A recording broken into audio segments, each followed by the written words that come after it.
The World Wide Web is a hub for all sorts of people to state their opinion and let it spread like wildfire. Monkey see, monkey do. In real life, if somebody were to say, I think Starbucks sucks, the person next to him might know that his best friend likes Starbucks, so he'll be all, come on, bro, don't be like that. And then everybody else will dogpile them. Well, on the internet, everything is anonymous, so somebody might say, Starbucks sucks, and the replies will be along the lines of, I agree, Starbucks does suck. You know what, man?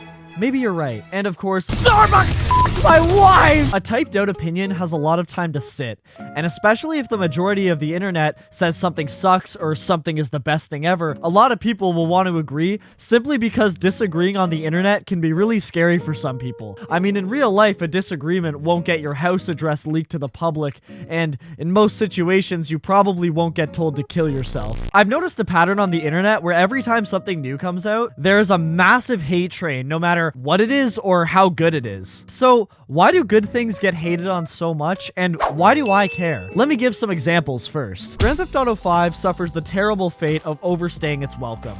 And despite what people think, that's not really its fault. Rockstar made a massive game afterwards, that being Red Dead Redemption 2. So only now do they have enough time to work on a new GTA. A lot of people hate Rockstar because of GTA Online, but I honestly believe if GTA Online wasn't in the picture, it probably wouldn't have sped up GTA 6's development that much. GTA Online's updates are not near the level of quality that you'd see in an actual Rockstar story. The real problem about Rockstar taking millions of years to work on a game is that they just make really good games. Red Dead Redemption 2 isn't something that can just be put out every 2 years.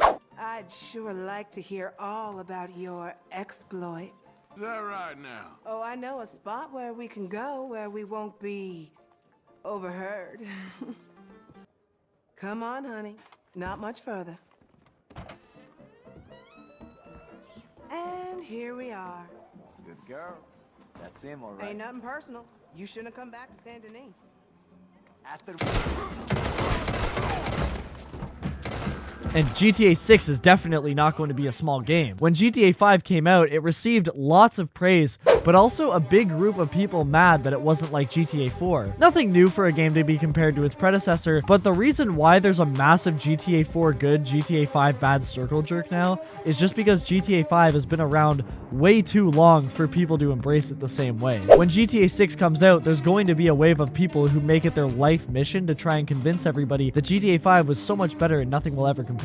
I'm going off script for a minute. I also want to clarify that GTA 4 is really, really good. It is much more realistic than GTA 5, but I don't think GTA 5 downgraded. I just think it's a different stylistic choice, and I think when GTA 6 comes out, or a few more games down the line, people will be able to look back on GTA 5 and appreciate its action-packed Michael Bay-esque gameplay. Because game developers are always competing, Rockstar won't be able to get away with that unrealistic gameplay anymore, just because it's not innovative enough. So I'd say enjoy it while it lasts, because GTA 5 is really a product of its time. Kid A is an experimental album that was done by Radiohead in the year 2000. It won a Grammy for the best alternative rock album, and if you ask anybody who's into music as a hobby, almost all of them will recognize this album as a masterpiece. Even this heavily praised work of art, however, used to be extremely controversial, and if we look at some forums when it released, we can see for ourselves. Unfortunately for Kid A, it happened to release after OK Computer, Radiohead's third album, which is obviously something difficult to live up to since many, including myself, consider OK Computer the best album of all time. Many were upset because they felt that Kid A was too experimental and didn't deliver any absolute bangers. Well, now we have slop like Playboi Carti that neither experiments or makes bangers. What the hell? So it's much easier now to look back on Kid A and go, damn, that was awesome. And finally, the last example, The Elder Scrolls 4 Oblivion has sold over 9.5 million copies and won many awards. Among the gaming community, it is recognized as one of the best games of all time. However, when it released, it was impossible to talk in a forum without people trying to tell you that the game is terrible and Morrowind was so much better and deeper. Then the same thing happened with Skyrim, and Skyrim is even more praised now. While it's a simpler game than Oblivion and Morrowind, its accessibility makes it much better in my opinion. Anytime I want to pick up Skyrim and play it again, I don't need to relearn the controls. I can just hop on and start my adventure. Staying on the topic of Bethesda games though, Starfield came out recently, and it is impossible to go anywhere without people trying to ruin it for you. Starfield is an action-adventure game where you can make your own character and do missions for a variety of characters in a space fantasy setting. When Starfield first came out, I made a point not to look at the internet, so I wouldn't know what people had to say about it. I started by playing the story, and I absolutely loved it. The side content was really engaging with all the characters and stories around the world. I made my spaceship the way I wanted it to be. I dressed my character in something cool. Starfield made me feel like a little kid again, and I was so excited to see what other people had to say about it. So I went on Reddit to check the community, and nobody was saying anything about it. They were just massacring it. People hate on Starfield like it is the worst thing to come out since Duke Nukem Forever. There is so much detail in the world, it's crazy. I love how followers actually have something to say instead of blindly following you.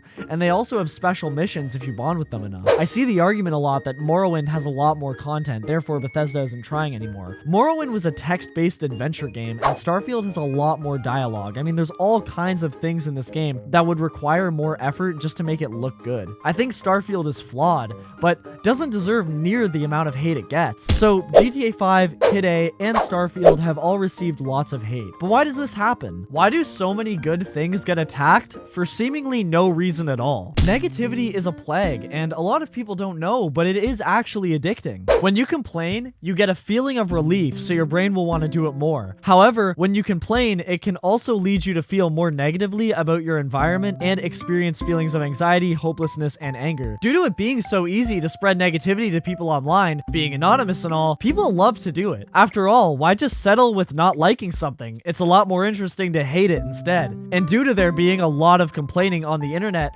more people want to do it than ever. It's easier now to spread negativity and feel better than somebody by telling them something mean or hating on something popular. Complaining is also bad for your health. When you complain, it releases cortisol into your body, which puts you into fight or flight mode, raising your blood pressure and blood sugar. If this is done frequently, it can lead to health problems such as obesity, heart disease, and a variety of digestive issues. It's difficult to be around somebody who never has something nice to say. So a helpful thing I like to do to practice being more positive is instead of saying I hate A, I say I love B, because then it spreads positivity towards something I'm actually interested in and doesn't bring recognition to something I don't like. As humans, we always want a bad guy, somebody to point a finger at and say it's their fault. And with the anonymous age of the internet, it's so easy to be really toxic about something you don't like. So when GTA 6 comes out, I'm sure there will be a big wave of people that hate it and tell everybody who likes it that they should kill themselves, even if it's a masterpiece through and through. I hope that in the coming years, people start to understand the dangers of constant negativity and cool down a little bit, because especially in recent times,